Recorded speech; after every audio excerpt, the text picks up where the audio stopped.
Hu Sijie, a character from Pu Songling's Strange Stories from a Chinese Studio in the Qing Dynasty, is the protagonist of a love story between a scholar and a fox demon. Hu Sijie had a beautiful appearance. Due to the fear of their son being harmed, the scholar's parents invited a Taoist priest to subdue Hu Sijie. However, the scholar disrupted the priest's ritual and released Hu Sijie.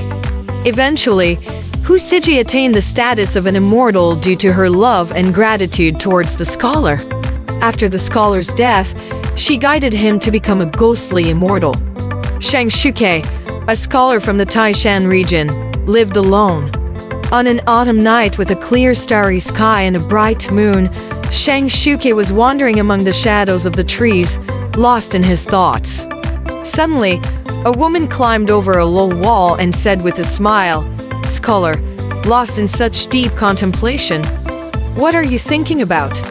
Seeing the woman, who was as beautiful as a celestial being, Shang Shuke was greatly delighted. He embraced her and invited her into his house, brimming with affection and joy. The woman introduced herself as Hu Sijie. Shang Shuke asked where she lived, but she just smiled and didn't answer. Shang Shuke didn't press further, hoping that they could remain together forever, never to be apart. One evening, they sat together under the lamplight. Shang Shuke couldn't take his eyes off Hu Sijie, thoroughly enamored. Hu Sijie smiled and asked, "Why are you staring at me like that?" Shang Shuke replied, "I find you as beautiful as a vibrant flower, so I can't get enough of looking at you even through the night." Hu Sijie said, "I'm not good looking. Thank you for valuing me this way. If you were to see my younger sister, I wonder how captivated you'd be." Shang Shuke's heart fluttered, wishing to meet Hu Sijie immediately, ready to plead on his knees. The next day, Hu Sijie indeed brought Hu Sijie along. Hu Sijie was only 15, radiating a youthful charm like a dew-kissed lotus or a delicate apricot blossom. Shang Shuke was overjoyed and invited them to sit. While Hu Sijie engaged Shang Shuke in conversation, Hu Sijie played with her embroidered sash and kept her head down. After a while, Hu Sijie stood up to bid farewell. Hu Sijie wanted to leave together, but Shang Shuke held her hand tightly, asking Hu Sijie for help, saying, "Can you convince her?" Hu Sijie smiled and said, "Impetuous lover, so eager. Sister, stay a while longer." Hu Sijie remained silent, and Hu Sijie left.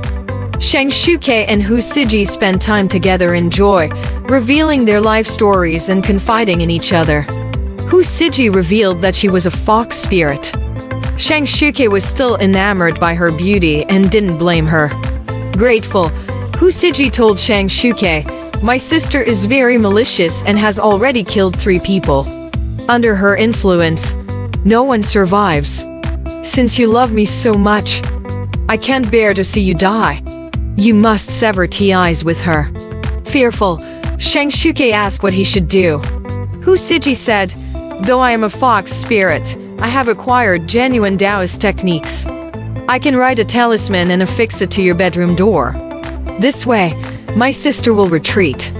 Hu Sijie wrote the talisman and placed it on the door. When dawn approached, Hu Sijie arrived, saw the talisman and retreated, saying, "This unfaithful girl is so fond of her new lover that she forgets the matchmaker. You two are destined, and I don't hold grudges. Why act this way?" She then left. A few days later, Hu Sijie went away and arranged to return the next day. That day, Shang Shuke happened to look outside and saw a graceful young woman emerging from the dense oak forest on the mountainside. She came to Shang Shuke and said, "Scholar, why are you so infatuated with the Hu sisters every day? They won't give you any money."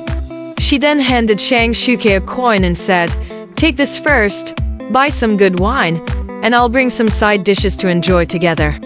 Shang Shuke returned with the money, bought wine, and not long after, the young woman arrived with a roasted chicken and a salted pork elbow.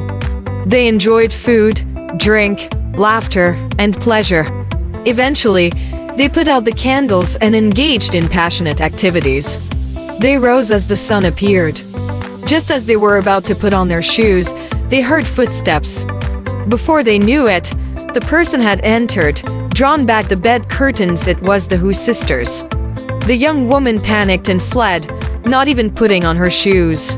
The Hu sisters scolded in unison, "You shameless fox, how dare you share a bed with a human?" They chased after her and returned a long while later. Hu Sijie complained to Shang Shuke, "You're not making any progress. You've been caught with that shameless fox, and we can't be close anymore." Disheartened, she was about to leave. Shang Shuke, filled with trepidation, rushed forward, pleading with sadness. Hu Sijie also interceded. Gradually, Hu Sijie's anger subsided, and their affection resumed as before. One day, a man from Shaanxi visited Shang Shuke's home and told the family, "I've been searching for demons for quite a while now, and today I finally found one." Shang Shuke's father found the man's words odd and asked why.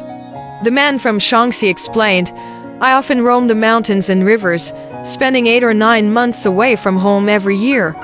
Unfortunately, my younger brother was ensnared by a demon and killed.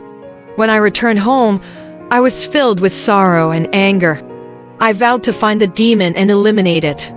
After traveling thousands of miles, I found no trace, until now, at your home. If this evil isn't eradicated, more people will die after my brother." At that time, Shang Shuke and Hu Sijie were intimately together, and their parents began to notice. Frightened by the visitor's words, they invited him in to perform an exorcism. The Shaanxi men placed 2 bottles on the ground, recited incantations for a long time, and saw 4 black mists drawn into the bottles. The man from Shaanxi said happily, "The whole family is here." He then sealed the bottle with a pig bladder, securing it tightly. Shang Shuke's father was overjoyed and insisted that the Shaanxi man stay for a meal. However, Shang Shuke felt uneasy. He approached the bottle and overheard Hu Sijie's voice from within, saying, "You're just watching without trying to save me. Are you so heartless?" Shang Shuke was moved and tried to untie the sealed string, but he couldn't. Hu Sijie then said, "No need for that. Knock down the flag on the altar and use a needle to poke a hole in the bladder. I will come out." Following Hu Sijie's instructions, Shang Shuke saw white vapor emerge from the hole, rising into the sky. When the man from Shaanxi came out and saw the fallen flag, he was astonished, saying, "It's escaped. Your young master must have done this." He shook the bottle, listened, and said, "Fortunately, only one escaped. This thing was destined to live, so I'll let it go." He then left with the bottle. Later, Shang Shuke was supervising laborers harvesting wheat in the fields when he saw Hu Sijie sitting under a tree. He walked over, held her hand, and greeted her.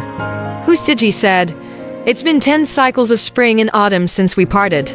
My great elixir is now complete, but my feelings of longing remain. That's why I've come to see you one more time." Shang Shuke wanted Hu Sijie to go back with him, but she said, "I am different now from before. I can't get entangled in worldly emotions anymore. We will meet again in the future." After saying this, she disappeared. More than 20 years later, Shang Shuke was alone when he saw Hu Sijie approaching from outside. He joyfully engaged in conversation with her. Hu Sijie said, "I am now among the ranks of immortals and shouldn't come to the mortal realm anymore. However, I'm grateful for your affection, so I've come to let you know about your impending death, allowing you to prepare for it. Don't be sad. I will guide you to become a ghostly immortal, sparing you from suffering." After bidding farewell, she left. On the day Hu Sijie predicted for his death, Shang Shuke indeed passed away.